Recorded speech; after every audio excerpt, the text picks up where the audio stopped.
নমস্কার বন্ধুরা, সবাই ঠান্ডায় কেমন আছেন? অনেকবার বানিয়েছেন সবাই আমি জানি, কিন্তু ঠান্ডায় তো এটা খেতে খুবই ভালো লাগে বিকেলবেলা চায়ের সঙ্গে।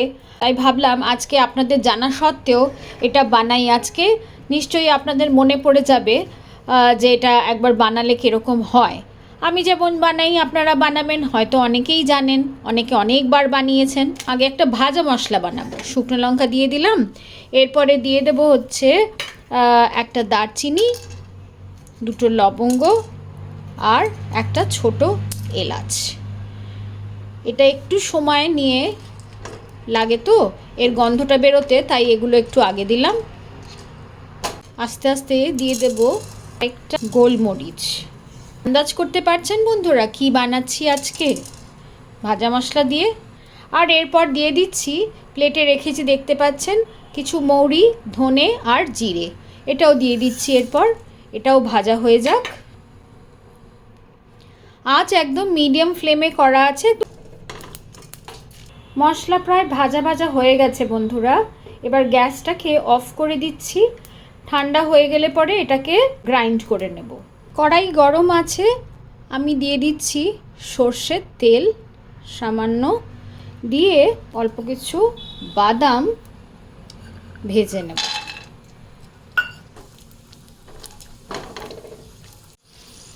বাদাম ভাজা হয়ে গেছে বন্ধুরা, বাদামগুলোকে আমি তুলে নিচ্ছি। কড়াইতে শুকনো লঙ্কা ফোড়ন দিয়ে দিচ্ছি। বানাচ্ছি বন্ধুরা ভেজিটেবল চপ, নিরামিষ স্টাইলে, যেরকম দোকানে পাওয়া যায়। আপনারা জানেন আজকে সেটাই আমার রেসিপি। 5 ফোড়ন দিয়ে দিলাম, একটা শুকনো লঙ্কা ফোড়ন দিয়ে দিলাম আদা, আর দিয়ে দিচ্ছি লঙ্কা কুচি। চাইলে আপনারা লঙ্কা আর আদার পেস্ট করেও দিতে পারেন। 5 ফোড়নের যেরকম সুন্দর গন্ধটা বেরোয় সেটা বেরিয়েই গেছে, আর শুকনো লঙ্কাটাও এখানে ফ্রাই হয়ে গেছে। আদার কাঁচা গন্ধটা ফ্রাই হয়ে গেলেই, সুন্দর গন্ধটা বেরিয়ে গেলেই, আমি দেখতে পাচ্ছেন এখানটায় আমি দেখাচ্ছি আপনাদেরকে, এরকম ছোট বাটি, এক বাটি, এখানে দুটো বিট আর গ্রেট করা আছে। এবার আমি এর মধ্যে বিট দিয়ে দিলাম। বিটের থেকে সবসময় ভেজিটেবল চপের নিয়মই হচ্ছে গাজরের পরিমাণ তুলনায় কম হয়। ধরুন যদি 180 গ্রাম যদি বিট হয়, তাহলে ন্যাচারালি তিনটে যদি 180 গ্রাম হয়ে যায় বিট, তাহলে 120 গ্রাম মতন গাজর হবে। কিন্তু আমার কাছে গাজর যেটুকুন ছিল, আমি ভাবলাম এইটুকু গাজর আছে, পুরোটাই দিয়ে দিই, তাহলে গাজরটা প্রায় সমান সমান মতনই হয়ে গেছে আমার। তো আমি আর এটাকে নষ্ট না করে পুরোটা আমরাই তো খাবো, তাই জন্য দিয়ে দিলাম। তাও কম্পারেটিভলি গাজরটা বিটের তুলনায় কমই আছে, কারণ বিটটা আমার বাটিতে একটু চেপে চেপে রাখা ছিল। এবার এ দুটো আমি ভালো করে একবার মিশিয়ে নেব। আরেকটা জিনিস আমি এর সাথে মেশাবো, মটরশুঁটি। যদি কখনো বানিয়ে না থাকেন মটরশুঁটি ব্যবহার করে, তাহলে আমার কথা মনে করে একবার দুবার ট্রাই করে দেখবেন, নিশ্চয়ই ভালো লাগবে। এতে এবার দিয়ে দেব নুন,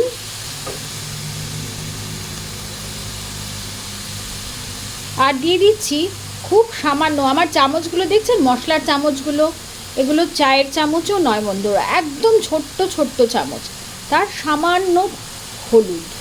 এবার এটাকে আমি কিছুক্ষণের জন্য ঢেকে দেব।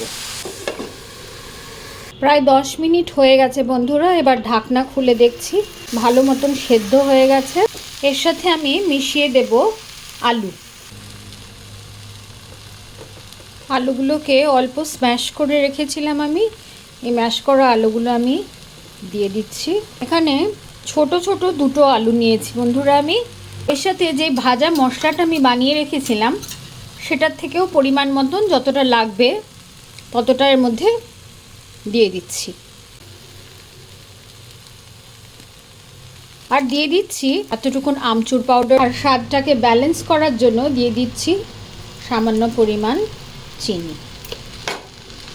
এবার সমস্ত কিছু ভালো করে মিশিয়ে নেব।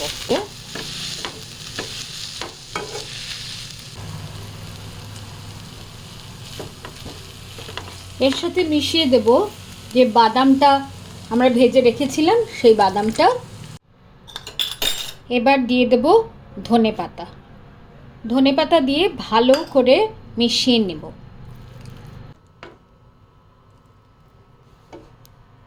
এবার চপগুলো করার আগে একটা ময়দার আর কর্নফ্লাওয়ারের ঘোল বানিয়ে নিচ্ছি। ময়দাটা এখানে নিচ্ছি আমি, তো ঘোল বানিয়ে নেব। তো এই চামচগুলো, এই চামচের আমি মোটামুটি 4 চামচ এখানে নিলাম, আর সামান্য কর্নফ্লাওয়ার পাউডার নিয়ে নেব। এই ময়দা আর কর্নফ্লাওয়ারের মিক্সচারটাকে একসাথে করে নিয়ে এর মধ্যে আমি অল্প অল্প করে জল দিয়ে এটাকে একটা মোটামুটি পাতলা একটা স্লারি তৈরি করে নেব। দেখতে পাচ্ছেন বন্ধুরা, ময়দার একদম পাতলা এটা তৈরি করা হয়ে গেছে। এরকম পাতলাই এটা হবে, এরকম পাতলা এটা হবে। পাশে শুকনো ময়দা নিয়েছি। এখানে তো আমাদের পুরটা তৈরি আছে। এখানে আছে বিস্কিটের গুঁড়ো বা ব্রেড ক্রামসও নিতে পারেন। আর এখানটায় আমি দুটো তৈরি করেছি। নিজে নিজে করছি ভিডিওটা, সুতরাং একটা হাতে করে তো আমি দেখাতে পারবো না, তাই এইভাবে যে কোনো শেপ দিয়েই করতে, গোল করতে পারেন, হার্ট শেপ করতে পারেন। আমি এরকম একটু বড় শেপ করে এরকম করে রাখছি। এখন এগুলো আমি গড়ে নিয়ে আগে, তারপরে যখন ফ্রাই করব, তারপরে নেক্সট স্টেপে আপনাদের কাছে ফেরত আসছি আরেকবার। পুরের থেকে লাস্ট এইটা একটা বাকি আছে বন্ধুরা, দেখতে পাচ্ছেন। বাকি সবগুলো আমার তৈরি করা হয়ে গেছে। এই একটাই বাকি আছে, আপনাদের দেখানোর জন্য এটা রেখেছি। এটা প্রথমে ময়দার কোটিংয়ে আমি লাগিয়ে নিয়েছি। এটা ময়দার কোটিংয়ে লাগিয়ে তারপরে যেটা স্লারিটা তৈরি আছে, ময়দার কর্নফ্লাওয়ারের স্লারি, তারপরে এটাতে দিচ্ছি।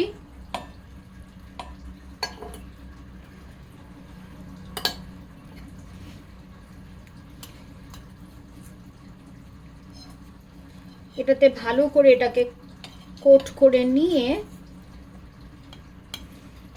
ফর্কের সাহায্যেই এটাকে তুলতে হবে। তুলে আপনার ব্রেড ক্রামসের ওপরে সেটাকে দিয়ে দিতে হবে। দিয়ে আরেকটা চামচের, কারণ হাতটা তো ভেজালে চলবে না, সুতরাং আরেকটা চামচ ইউজ করে সেটা ব্রেড ক্রামসের এটাকে ভালো করে এটাকে সব দিকটা মিশিয়ে দিতে হবে। তারপরে আমি হাত ইউজ করতে পারি, কারণ এবার পুরোটা কভার হয়ে গেছে।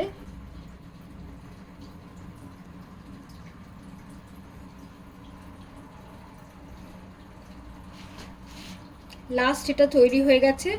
আমার যেটুকুন বিট আমি আপনাদেরকে বলেছিলাম, দুটো বিট আর গাজর আর যেটা করেছিলাম, তাতে আমার এই দেখতে পাচ্ছেন বন্ধুরা 7খানা ভেজিটেবল চপ আমার রেডি হয়ে গেছে এখানে।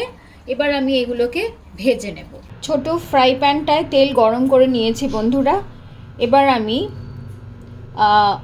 একটা ভেজিটেবল কাটলেট এর মধ্যে ছেড়ে দিচ্ছি।